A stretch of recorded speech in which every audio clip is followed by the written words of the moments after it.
demons faces opponents. That's how I look at it. I mean, they put on their equipment just like we do. I don't see no opponents. You said you moved last year 230. I mean, how hard is it to set an edge in the Big Ten at 230? It was a struggle for sure. It was definitely hard, but I feel like my adrenaline rushing kind of helped with that. I mean, playing at a bigger weight, I mean, how much easier will it be for you to be out there 3 downs versus maybe having to come off at certain points, things like that? Oh yeah, it's gonna be big. I kind of seen the change in the spring, because usually I come out on like short downs, but kind of just as I was gaining weight through the spring, I kind of got more comfortable being out there when I was like 32. I feel like that's gonna be a huge step up. What is the leadership dynamic up front for you guys? I mean, all 3 of you are veterans. You know, all 3 of you have been around. So how does it work as leaders? I mean, it's really whoever got the high hand at the moment. That's kind of how I look at it. Like if I'm bullshitting and Ty and Nash, they on their stuff, they gonna call me out. But it's transparency up front. We all call each other out. Did you see the Illinois game? I think might have been a turning point for you in terms of the leadership. I don't know if that was like a growth moment for you where you really started getting more comfortable in that role. Is that sort of where things started to just take me back to those moments? Oh yeah, that was kind of where things was changed for me, because we had that Sunday practice, and then that whole week was probably the hardest week of my life. I've had confidence going into the games. I'm like, we basically played 2 games. We played Michigan and turned around and did 96 plays in practice. So I was like, we basically playing 3 games in 1 week. And there was a big confidence booster going into the game. I was just ready to play at that point. Why was that week the hardest of your life? Man, I don't even know how to explain it. It was just a you had to be here moment. It was very hard. Although it was football, Coach Rule kind of tested us as men, and that kind of gained my respect even more. Yeah, that moment could have gone a completely different direction with Coach Rule having that practice and everything. Instead, it went the way it went. I mean, how often do you guys think about that or talk about that?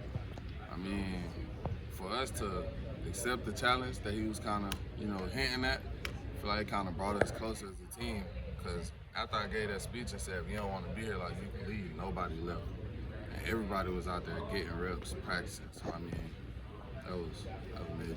So you say 96 plays? Is that like live play? I mean, everything was live. Everything was live.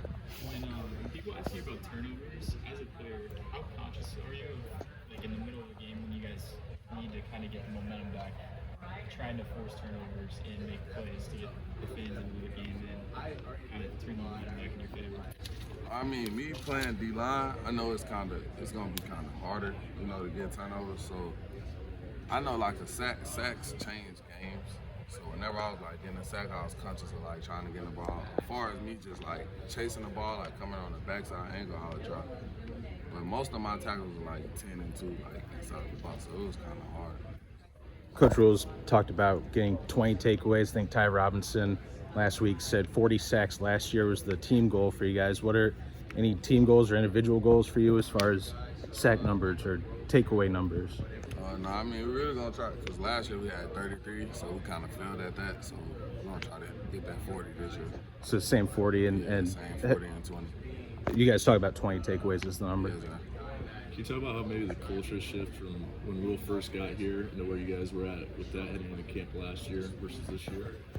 I mean, last year it was a kind of, I felt like it was more of a players versus players type of thing. Like when something go wrong, you'll see people blaming each other, arguing, and that type of aspect. But now when something happens, it's everybody cheering on. So like when defense mess up, offense is yelling at us. When offense yell up, when offense mess up, we yelling at them.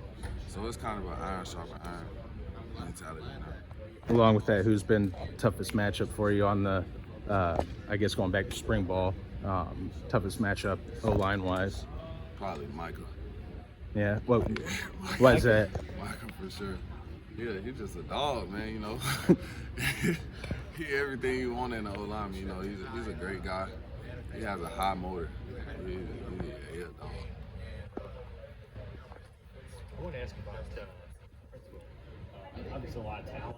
What do you feel like he needs to do as a young guy to take the next step? And maybe what have you kind of talked to him about in terms of getting better as a player?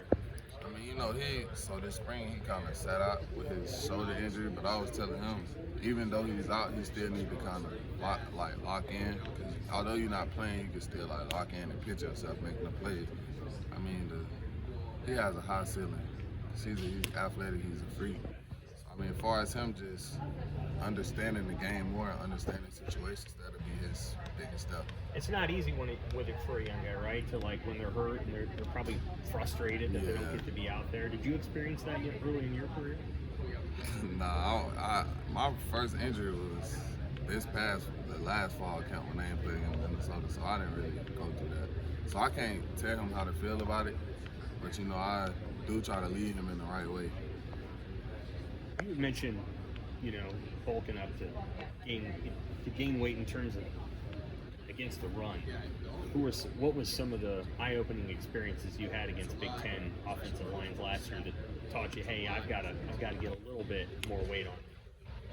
So far as like when we play a team, and we watching film on them throughout the week, I would like watch how the other team played them in the run, and seeing how some of those guys held their own, and then we'll go out and play the game, and I'll watch my film and like kind of compare it. Which they say comparison is the thief of joy, so don't do that. But right. I kind of did that just to see. I seen how I was holding up and how they was holding up, and there was a difference. All right, that's all the time we got for Jimari. Yep.